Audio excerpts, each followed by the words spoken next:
That's how I got started as a tree farmer back in the late 80s and fell in love with that, and then inevitably got involved in row crops and had the blessing of starting with a few acres where I wanted to build a home someday, and then found out it had a timber resource on it, and as soon as I bought it, it was landlocked.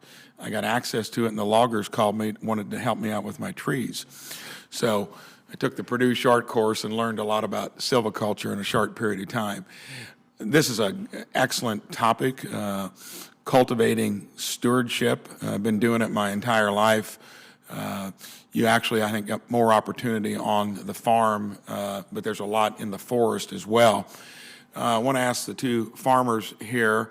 I've been involved in WRP, CRP, EQIP, all that stuff over the years. Haven't done much recently because I started just incorporating that naturally into the practice of managing a woods or farm ground. I notice often, especially now that farming has gotten a lot more corporate. I remember the days when you could put, with direct inputs, a corn crop out for 140 bucks, soybeans for 70. Board of Trade has been nice to farmers, but look at input costs. Look at how much more complicated it is. And when you're trying to weave land management and stewardship into it, I think it's gotten kind of complicated. What I'd like to hear from Mr. Larson and Mr. Sievers would be, farmers by nature are conservationists. And we went through some periods where I don't think that was paid attention to decades ago. I don't know of any farmer that doesn't want to keep his dirt on his ground. Then on the other hand, you have something like Waters of the U.S. that's been ping-ponging back and forth. And right after I got in the Senate, I had to dust up with a local conservation officer chasing somebody down on their back 40, maintaining a ditch that hardly ever has any water in it. That's kind of a metaphor for sometimes the good the government can do, and then when it becomes overbearing. If you would each weigh in on how that tug-of-war has been an issue on your own farm. Start with Mr. Sievers, and then like to hear from Mr. Larson as well. Thank you, Senator, and thank you for all you've done for forestry and for advocating for forestry as a critical natural resource for the United States. Our family has implemented, I think, just about every conservation program through the USDA that I can think of. We've implemented field borders and buffer strips and grass waterways and terraces. We've implemented no-till and site-specific farming practices, as Mr. Johnson has talked about. More recently, obviously, when we built our anaerobic digester and commissioned that in 2013, we received a $500,000 REAP grant for that project to be built and constructed. We received a $300,000 EQIP grant for that, for some of the storage of either the manure before it goes into the digester or for the digestate once it comes back out. So I've been a huge advocate of those kinds of conservation programs and would continue to do so as well going forward. I'm probably not going to weigh in on waters of the United States as much, because it's really not an issue that's addressed us, but I think that protecting our water quality is extremely important. But I also think property rights is a valuable and noble cause to embrace as well. And so doing things on our farm that improve water quality by capturing any excess nitrogen, for example, by utilizing cover crops, by making sure filter strips are another way to capture any excess nitrates that might run off that field in the event of an untimely rain.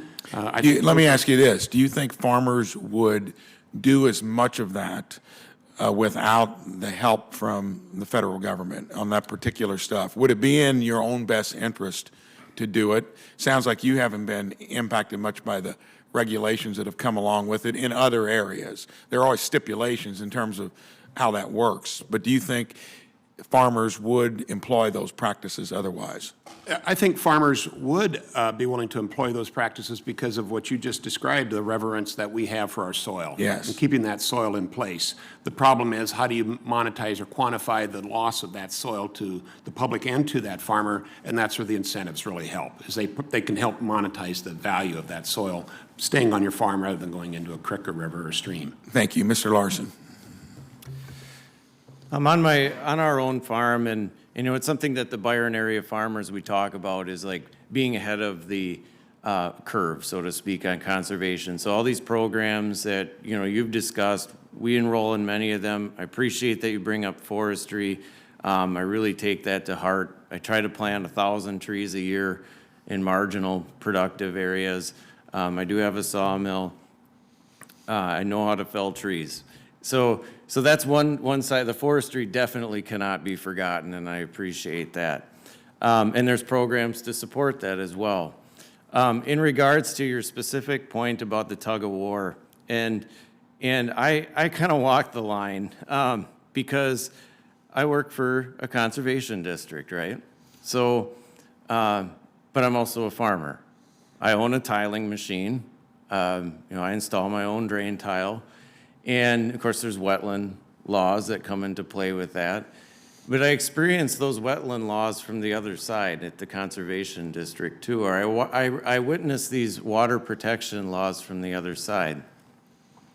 So from a farmer, you know, I think we really need to look at that from the perspective of being ahead of the game. But it is hard to be ahead of the game when we see that we need to learn how to be ahead of the game. So that's where the programs really come in to help us. And in Olmsted County, where it's the county where I farm in and work, I think the county is ahead of the game because they took $3 million of ARPA funding and dedicated it towards local soil health funding. And because I work at the conservation office, we wrote that program. But the most important goal of that program was efficient delivery, so that a farmer could do everything he needed to do to get that funding right here on his phone. And it could be out in the tractor.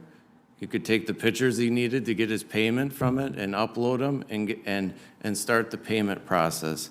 So that efficient delivery is really important.